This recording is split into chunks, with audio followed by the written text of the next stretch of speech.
আমি চলে যাব তিনটে যে বিধানসভা উপনির্বাচন হচ্ছে সেই তিনটি বিধানসভা উপনির্বাচন করিমপুর, কালিয়াগঞ্জ এবং খড়গপুর, এই তিনটি বিধানসভা উপনির্বাচন মোটামুটি শান্তিতেই চলছিল।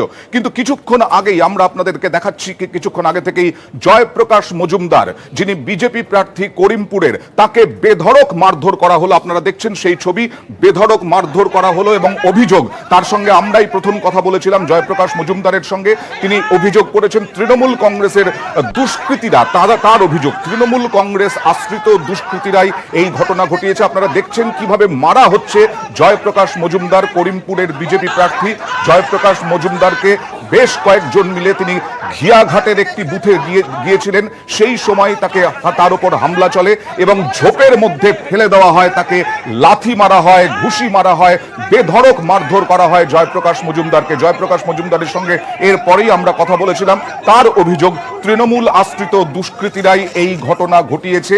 করিমপুরে ইতিমধ্যেই করিমপুর সামলাচ্ছেন তৃণমূল কংগ্রেসের সাংসদ মহুয়া মৈত্র, তিনি যদিও করিমপুরে ঢুকতে পারছেন না, করিমপুরের বাইরে থেকেই তিনি গোটা এই তৃণমূল কংগ্রেসের হয়ে তিনি নির্বাচনে নজর রাখছেন। সেই সময় অর্থাৎ সকাল 10:30 থেকে 11টার মধ্যে যখন ভোটের আবহ মোটামুটি ভাবে একটা তুঙ্গে যেতে চলেছে, সেই সময় তৃণমূল কংগ্রেস কর্মীরা হামলা চালান বলে অভিযোগ জয়প্রকাশ মজুমদার ওপর। আমরা কথা বলবো আমাদের প্রতিনিধি রঞ্জিত সরকারের সঙ্গে। রঞ্জিত, কখন কিভাবে এই হামলা চলল জয়প্রকাশ মজুমদারের ওপর এবং জয়প্রকাশ মজুমদারের সঙ্গে আর কে ছিলেন? দেখো আনন্দা, সকাল থেকে কিন্তু জয়প্রকাশ মজুমদার করিমপুরের বিভিন্ন বুথে কিন্তু ঘুরে বেড়াচ্ছেন। কখনো তাকে ঘিরে জোর স্লোগান, কখনো তিনি বুথে ঢুকে গেছেন, কখনো তিনি কিন্তু বুথের বাইরে তাকে ঘেরাও করা হয়েছিল। এরপরে কিন্তু তিনি ঘিয়াঘাট প্রাথমিক ইসলামপুর প্রাথমিক বিদ্যালয়ে তিনি আসেন। সেখানে 32 এবং 33 নম্বর বুথ রয়েছে। তার কাছে অভিযোগ ছিল যে বুথের মধ্যেই কিন্তু পাশে কিন্তু রান্না হচ্ছে এবং তারা তৃণমূল কর্মী হিসেবে পরিচিত এলাকায় এবং তারাই রান্না করছে এবং নির্দল প্রার্থীর কাছ থেকে 3টি মোবাইল ফোন বাজেয়াপ্ত করে প্রিসাইডিং অফিসার তার অভিযোগের ভিত্তিতে। এরপরে কিন্তু জয়প্রকাশ মজুমদার বুথের বাইরে বেরিয়ে আসতে কিন্তু দাঁড়িয়েছিলেন। তারপরে কিন্তু জমায়েত তৈরি হয় এবং যার অভিযোগ রয়েছে যে তৃণমূল আশ্রিত দুষ্কৃতীরা, তৃণমূল কংগ্রেস করে তারাই কিন্তু তাকে ঘিরে ফেলে এবং তাকে কিন্তু মারধর করে এবং তুমি দেখতে সেই ছবি, লাঠি মেরে তাকে ফেলে দেওয়া জঙ্গলের মধ্যে তাকে মারধর করা হয়। এখনো পর্যন্ত কিন্তু জয়প্রকাশ মজুমদার কিন্তু বুথের বাইরে তিনি রয়েছেন। কেন্দ্রীয় বাহিনী রয়েছে, যারা অফিসার তারা প্রত্যেকেই এসছেন। কিন্তু রঞ্জিত, যখন মারধর করা হচ্ছিল, যখন এতক্ষণ ধরে এই ঘটনা ঘটানো হচ্ছে, তখন কি পুলিশ এবং কেন্দ্রীয় বাহিনী ঘটনাস্থলেই ছিল? দেখো, কেন্দ্রীয় বাহিনী যারা বুথের মধ্যে থাকতো তারা বুথের ভেতরে ছিলেন এবং যারা বাইরে কিন্তু কেন্দ্রীয় বাহিনীর পুলিশের কিন্তু একটা স্কোয়াড ছিলেন। সেখানে কিন্তু একটু তিনি যেখানে দাঁড়িয়েছিলেন সেখানে কিন্তু জমায়েত হয়, কিন্তু সেই জমায়েতটা সেখানে ছত্রভঙ্গ করার আগেই কিন্তু তাকে মারধর করার এমনটা অভিযোগ।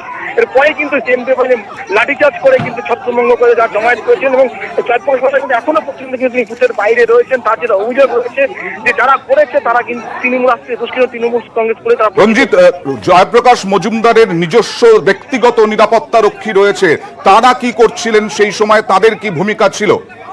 দেখো, প্রত্যেকে কিন্তু জয়প্রকাশ মজুমদারের আশেপাশেই কিন্তু ছিলেন এবং জয়প্রকাশ মজুমদার কিন্তু বুথের বাইরে কিন্তু নর্মাল সাধারণ কিন্তু তিনি দাঁড়িয়েছিলেন এবং তার যেটা অভিযোগ কিন্তু তাকে কিন্তু দেখেই কিন্তু আস্তে আস্তে কিন্তু জমায়েত তৈরি হয়েছিল। সে এটা কিছু বুঝে ওঠার আগেই কিন্তু তাকে মারধর করা এবং তাকে লাঠি মেরে জঙ্গলের মধ্যে ফেলে দেওয়া হয়। রঞ্জিত, এই মুহূর্তে কি পরিস্থিতি? তবে এই মুহূর্তে কিন্তু এলাকায় কিন্তু বিশাল পুলিশ বাহিনী এবং কেন্দ্রীয় বাহিনী রয়েছে। এলাকা যারা জমায়েত করে তাদের কিন্তু ছত্রভঙ্গ করে দেওয়া হয়েছে। এখন কিন্তু এই মুহূর্তে সেক্টর অফিসার রয়েছে এবং যারা অবজারভার তারা কিন্তু প্রত্যেকে কিন্তু ঘটনাস্থলে আসছে। ধন্যবাদ রঞ্জিত, আপাতত ধন্যবাদ। আবারও পরিস্থিতির দিকে নজর রাখবো তোমার মাধ্যমেই। জয়প্রকাশ মজুমদারকে বেধড়ক মারধর করার পরপরই আমরা তার সঙ্গে কথা বলেছিলাম। জয়প্রকাশ মজুমদার ঠিক সেই সময় কি বলেছিলেন দেখে নেওয়া যাক। দুটি জিনিস আমি দেখি, যে যারা এজেন্ট তারা মোবাইল নিয়ে ভেতরে বসে আছে, যেটা বেআইনি, এবং পাশে একটি রান্নাঘরে 8-10-12 জন মিলে এক রান্নার নামে তারা একটা জটলা করে আছে। তারা সব তৃণমূলের গুন্ডা বাহিনী এবং তাদেরকে চ্যালেঞ্জ করে আমি বলি ততক্ষণে যে আমাদের কেন্দ্রীয় বাহিনী আছে, তারা বলে আমরা দেখছি। মিডিয়া পৌঁছে মিডিয়া তাদেরকে জিজ্ঞেস করতে চান, সেই সময় একদল তৃণমূলের লোক, গুন্ডা বদমাইশ, তারা বাইরে এসে তারা শুরু করে আমার উপর আক্রমণ, আমাকে মারতে শুরু করে, ধাক্কা দিয়ে ফেলে দেয় এবং সেখানটাতে তখন যদি কেন্দ্রীয় বাহিনী না থাকতো তাহলে একটা সাংঘাতিক কিছু ঘটে যেতে পারত। বুথে তারা বলছিল এখানে বিজেপির কোনো ভোট নেই, 100% ভোট তৃণমূলে হবে, আমরা যারা আসবে বা যারা আসবে না সব ভোট আমরা দেবো, আপনি কেন এসছেন এখানে? জয়প্রকাশ মজুমদারের সঙ্গে আমরাই প্রথম কথা বলেছিলাম এবং তিনি জানালেন যে তৃণমূল কংগ্রেস আশ্রিত দুষ্কৃতীরাই তাকে বেধড়ক মারধর করেছেন এবং ছবিও দেখাচ্ছি আমরা। এক্সক্লুসিভ নিউজ 18 বাংলা এক্সক্লুসিভ ছবি। করিমপুরে যেভাবে মারধর করা হয়েছে তাতে জেলা শাসকের কাছে রিপোর্ট তলব করেছে নির্বাচন কমিশন, ইতিমধ্যেই আমরা জানতে পেরেছি। আজকে এই মুহূর্তে নিউজ 18 বাংলায় যারা চোখ রেখেছেন তাদেরকে জানাই, করিমপুর, কালিয়াগঞ্জ এবং খড়গপুরে বিধানসভা উপনির্বাচন হচ্ছে। মোটামুটি শান্তিপূর্ণ নির্বাচনী হচ্ছিল, কিন্তু কিছুক্ষণ আগেই করিমপুরের বিজেপি প্রার্থী জয়প্রকাশ মজুমদারকে ব্যাপক বেধড়ক মারধর করা হয়, লাথি মারা হয়, ঘুষি মারা হয়, একটি ঝোপের মধ্যে ফেলে দেওয়া হয় তাকে ঠেলে। আপনারা দেখছেন সেই ছবি। করিমপুরের বিজেপি প্রার্থী জয়প্রকাশ মজুমদার এরপর তিনি অভিযোগ করেছেন আমাদের কাছে যে যেভাবে তিনি ঘিয়াঘাটে যে বুথে গিয়েছিলেন সেখানেই আগে থেকে প্রস্তুতি নিয়েছিল তৃণমূল কংগ্রেস কর্মী সমর্থকরা এবং তারা হামলা চালায় এবং তার উপরে আক্রমণ করে এবং বেধড়ক মারধর করে তৃণমূল কংগ্রেস আশ্রিত দুষ্কৃতীরা, তার অভিযোগ। তিনি এরপরে এই ঘটনা ঘটার পরে তিনি সরাসরি তার বক্তব্য আমরা দেখাবো আপনাদেরকে এই মুহূর্তে।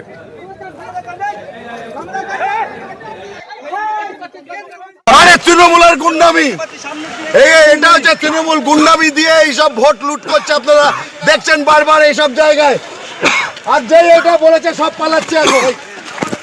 আপনাকে তো মারা হলো, আপনাকে মারলো তো আমাকে ধাক্কা দিয়ে ফেলে দিল। কারা ছিল কারা এগুলো কারা দাদা কারা? জয়প্রকাশ মজুমদারকে মারধর ইতিমধ্যেই নির্বাচন কমিশনে মুকুল রায়, নির্বাচন কমিশন ইতিমধ্যেই তলব করেছে রিপোর্ট। এই ঘটনার রিপোর্ট তলব করেছে নির্বাচন কমিশন। তৃণমূলের বিরুদ্ধে মারধরের অভিযোগ জয়প্রকাশ মজুমদারকে। দিলীপ ঘোষ, রাজ্য সভাপতি বিজেপির, কি বলছেন দেখে নিন। পরিষ্কার জানি ওখানে কমিউনিটি কারা আছে, কারা দাঁড়িয়ে আছে দেখলেই বোঝা যাচ্ছে। একটি সম্প্রদায়কে ক্রিমিনাল বানিয়ে এখানে রাজনীতিতে ব্যবহার করা হচ্ছে। তাদের তো উন্নয়ন হয়নি, আর তাদেরকে বাধ্য করা হচ্ছে এ ধরনের অসামাজিক কাজ করতে। করিমপুরে কেন, মানে করিমপুরে তো সাধারণভাবে একটা অন্যরকম এই বাতাবরণ ছিল, মানে করিমপুরে একটু সংখ্যালঘু অধ্যুষিত এলাকা, টিএমসি হয়েছিল পুরো সংখ্যালঘু ভোট পেয়ে জিতে যাবে, কিন্তু ওখানকার হাওয়াটা একদম উল্টো হয়ে গেছে। আমি গেছি, ওখানে সভা করেছি, যে ব্যাপক ভিড় হয়েছে, ঐতিহাসিক সভা হয়েছে। পরেও সেদিন বাজারে সভা হয়েছে, ব্যাপক ভিড়। টিএমসি বুঝতে পেরেছে যে ওখানে হেরে যাচ্ছে, তাই বাধ্য হয়ে ওরা এই ধরনের শারীরিক আক্রমণ করছে। 7 নম্বর দিলীপ ঘোষের দাবি যে তৃণমূল কংগ্রেস আতঙ্কিত হয়ে পড়েছিল যে করিমপুরে তাদের ভিত আর নেই, সেরকম ভাবে শক্ত তো নেই, বরং হেরে যাবে তৃণমূল, এই আশঙ্কা এবং আতঙ্কিত হয়েই জয়প্রকাশ মজুমদার বিজেপি প্রার্থী তাকে মারধর করেছে এবং বিজেপি ওখানে জিতবে, বিজেপি ওখানে জয়লাভ করবে। আর সেই বিষয়টি যখন সামনে এসেছে, যখন তৃণমূল বুঝতে পেরেছে, তখনই এই হামলা চালানো হয়েছে। তারা আতঙ্কিত হয়ে আশঙ্কায়। আমরা কথা বলবো, আমাদের সঙ্গে রয়েছেন তৃণমূল কংগ্রেস নেতা রাজীব বন্দ্যোপাধ্যায়। রাজীব বাবু, আপনাকে স্বাগত জানাই নিউজ 18 বাংলায়। যে ঘটনা ঘটলো, জয়প্রকাশ মজুমদারের বক্তব্য তৃণমূল কংগ্রেসের কর্মীরাই মারধর করেছেন, কি বলবেন প্রথম প্রতিক্রিয়া? আমি প্রথম বলি যে আপনারা নিশ্চিতভাবে টিভির পর্দায় দেখেছেন যে যদি ঝামেলা কেউ পরিকল্পিতভাবে করে থাকেন তিনি বিজেপির প্রার্থী জয়প্রকাশ মজুমদার। তিনি সকাল থেকে যেভাবে বুথে বুথে ঢুকে ইচ্ছাকৃতভাবে ভোটারদের বাধা দান করছেন, ভোটের গতি স্লথ যাতে হয়ে যায়, ভোটারদের প্রভাবিত করার জন্য যেভাবে তিনি সকাল থেকে চেষ্টা করছেন, এবং আপনারা দেখেছেন কোথাও কোথাও ওনাদেরই অর্থাৎ যে কেন্দ্রীয় বাহিনী তিনিও তাকে সরিয়ে দিয়েছেন, এবং সকাল থেকে উনি ইচ্ছাকৃতভাবে একটা পরিকল্পিতভাবে নাটক করে একটা প্রভাবিত করার এবং ভোট বানচাল করার একটা প্রক্রিয়ার মধ্যে দিয়ে যাচ্ছেন। কে কোথায় ওনাকে ধাক্কা মেরেছে আমি জানি না, এটা ওনাদের নিজেদের পরিকল্পনা হতে পারে, কারণ তৃণমূল কংগ্রেস এই ধরনের ঘটনাকে প্রশ্রয় দেয় না, এই ধরনের ঘটনাকে কোনোভাবে সমর্থন করে না।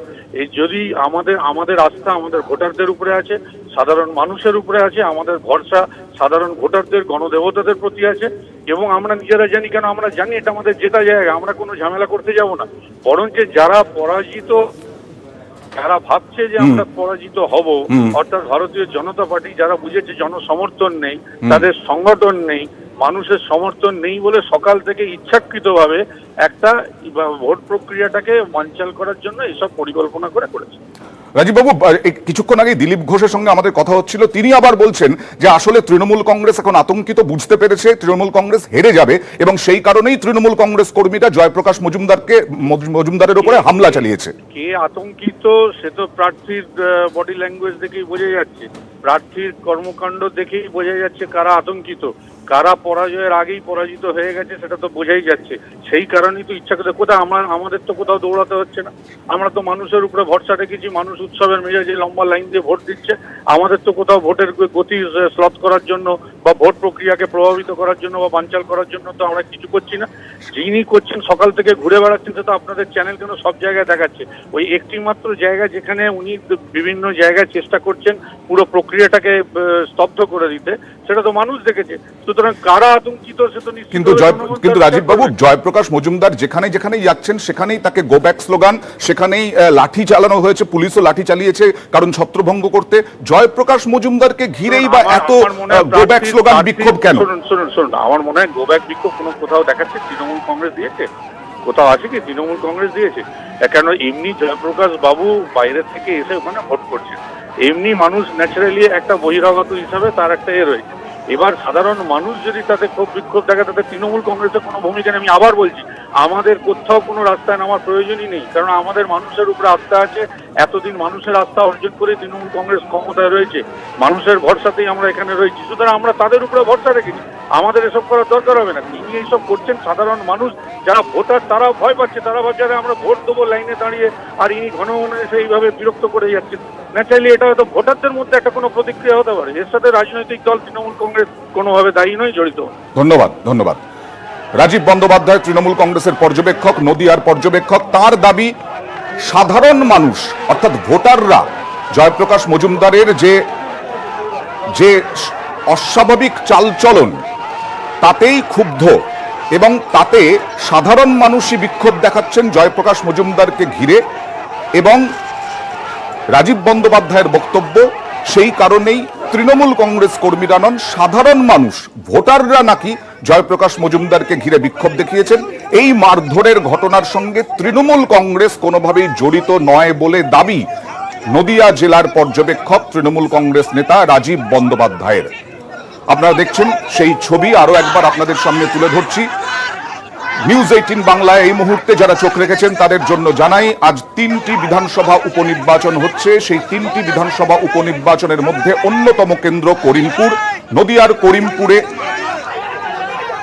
10:30 থেকে 11:15 মধ্যে জয়প্রকাশ মজুমদার বিজেপি প্রার্থী, তিনি ঘিয়াঘাট স্কুলে, প্রাইমারি স্কুলে যান বুথে।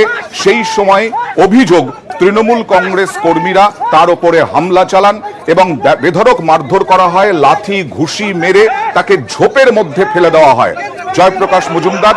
এরপরে আমাদের সঙ্গে আমরা প্রথম কথা বলি তার সঙ্গে, তিনি তৃণমূল কংগ্রেসের দিকেই অভিযোগের তীর তার। আমরা সরাসরি চলে যাচ্ছি এই মুহূর্তে, আমাদের প্রতিনিধি সৌরভ গুহ রয়েছেন ঘিয়াঘাট প্রাথমিক বিদ্যালয়ের সামনেই। একবার জানতে চাইবো ঠিক কি হয়েছিল সৌরভ। হ্যাঁ আসুন, দেখো এই ঘিয়াঘাট ইসলামপুর প্রাথমিক বিদ্যালয়, এখানে পোলিং এজেন্টদেরকে, বিজেপির পোলিং এজেন্টদেরকে বের করে দেওয়া হয়েছে এই অভিযোগ পেয়ে এখানে আসেন জয়প্রকাশ মজুমদার। তারপরে তিনি সংবাদ মাধ্যমের সাথে কথা বলছিলেন, এমন সময় কিন্তু বেশ কিছু মানুষজন তাকে ঘিরে ফেলেন। জয়প্রকাশ মজুমদারের অভিযোগ যে তারা তৃণমূল কংগ্রেসের সমর্থক এবং জয়প্রকাশ মজুমদারকে ঘিরে ফেলে তারা বলেন যে শান্তিপূর্ণ পরিবেশকে নষ্ট করছেন জয়প্রকাশ, এবং তারপরে কিন্তু তার উপর চড়াও হওয়ার তারা। এই যে তুমি দেখতে পাচ্ছ ঝোপঝাড়, এই ঝোপের মধ্যেই কিন্তু পড়ে যান জয়প্রকাশ মজুমদার। তার শীর্ষ নেতৃত্বকে জানিয়েছেন যে কোনোভাবে তিনি এই স্পট ছাড়বেন না, এবং এই মুহূর্তে আমরা দেখতে পাচ্ছি একেবারে সরাসরি শীর্ষ নেতৃত্বের সঙ্গে কথা বলছেন। দাদা এক মিনিট, একটা কথা আমি জানতে চাই, আজকের এই গোটা ঘটনাটা আপনার মুখ থেকে শুনতে চাই। যে এটা দায় আপনি কাকে চাপাচ্ছেন? আপনার বিরুদ্ধে মহুয়া মৈত্র এবং তৃণমূল কংগ্রেস অভিযোগ করছে যে শান্তিপূর্ণ জায়গায় আপনি অশান্তি তৈরি করছেন। হ্যাঁ, শান্তিপূর্ণভাবে তারা ভোট রিগিং করছিল। মহুয়া মৈত্র ঠিকই বলেছেন, শান্তিপূর্ণভাবে তারা বুথ দখল করছিল এবং সাধারণ মানুষকে ভোট দিতে দিচ্ছিল না। আপনারাও এসছেন আমার সঙ্গে, আপনারা যখন এসছেন তখন আমি ভেতরে গেছি, সত্যি তো গিয়ে দেখেছি যে এজেন্ট বসে আছেন 2-3টে মোবাইল নিয়ে। মহুয়া মৈত্রর নিয়ম যে ওরা বুঝতে পারে ওরা আমার লোক, মমতা বিধান, সংবিধান নয়। তারপরে পাশেরই তার গায়ে লাগানো রান্নাঘরে দেখলেন 12-14 জন বসে আছে। তারা কারা? তারা রান্না করছে, প্রিসাইডিং অফিসারের জন্য নাকি রান্না করছে তারা। এটাও মহুয়া মৈত্রর বিধান, এটা তাদের গণতন্ত্র। এবং এই যে জায়গা ঘিয়াঘাট, এবং তারপরেই লোকজন বেরিয়ে এসে বলছে এটা আমাদের জায়গা, এটা বিজেপির জায়গা না, এটা 100% ভোট তৃণমূলের হতে হবে, উপর থেকে নির্দেশ। এটাই গণতন্ত্র তো মহুয়া মৈত্র। সৌরভ, গন্ডগোল পাকাচ্ছি। আমার অধিকার দেখা যে সাধারণ মানুষ যেন ভোট দিতে পারে, আমার অধিকার। আপনি আপনার নেতৃত্বকে জানিয়েছেন আপনার উপর চড়াও হওয়ার ঘটনা? 100 বার জানিয়েছি এবং এর জবাব কেন্দ্রীয় নির্বাচন কমিশন নিচ্ছে। এই মহুয়া মৈত্রর যে কথাবার্তা, গণতন্ত্র বিরোধী কথাবার্তা, সংবিধান বিরোধী কথাবার্তা এবং মমতা ব্যানার্জির গণতন্ত্র হত্যা, তার প্রতিবাদ জানাতে। সৌরভ, জয়প্রকাশ মজুমদারকে একটা প্রশ্ন আছে। রাজীব বন্দ্যোপাধ্যায় নদিয়ার পর্যবেক্ষক, তার সঙ্গে আমরা কথা বলেছিলাম। তিনি বলছেন যে সাধারণ মানুষ, একটু জয়প্রকাশ বাবুর কাছে যেতে চাই, সাধারণ মানুষই নাকি এর প্রতিবাদ, জয়প্রকাশ মজুমদার ডিস্টার্ব করছেন এবং সাধারণ মানুষ তাকে ঘিরে গো ব্যাক স্লোগান দিচ্ছেন এবং সাধারণ মানুষই মারধর করেছেন, তৃণমূল কংগ্রেস কর্মীরা নন। রাজীব বন্দ্যোপাধ্যায়ের বক্তব্য।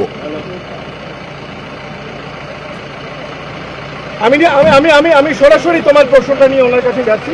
রাজীব বন্দ্যোপাধ্যায় রাজ্যের মন্ত্রী এবং নদিয়া জেলার তৃণমূল কংগ্রেসের পর্যবেক্ষক, তিনি বলেছেন যে সাধারণ মানুষ কোনো তৃণমূল সংগঠক না। আপনি যেহেতু অশান্তি তৈরি করছেন বিভিন্ন জায়গায়, সেই অশান্তি তৈরির প্রতিবাদ হিসেবে গো ব্যাক স্লোগান এবং আপনাকে ঘিরে দেওয়া। হ্যাঁ, সেইটাই রাজীব বাবুরা ঠিকই বলেছেন যে যখন তৃণমূল কংগ্রেস গুন্ডারা খারাপ কাজ করেন তখন তারা সাধারণ মানুষ হয়ে যায়। আজকে মিডিয়ার রিপোর্টটা দেখুন না, আমি তো শান্তিপূর্ণভাবে বুথের বাইরে দাঁড়িয়েছিলাম। আজকে অন্তত 30টা বুথ ঘুরেছি।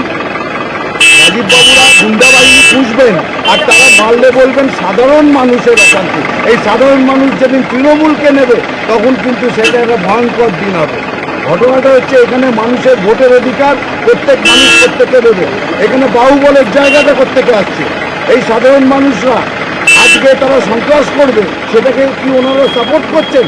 না, ওনারা বলছেন যে ভোটের উৎসবে কোনো সন্ত্রাস হওয়া উচিত না, পরিষ্কার হওয়া উচিত রাজীব বাবুদের।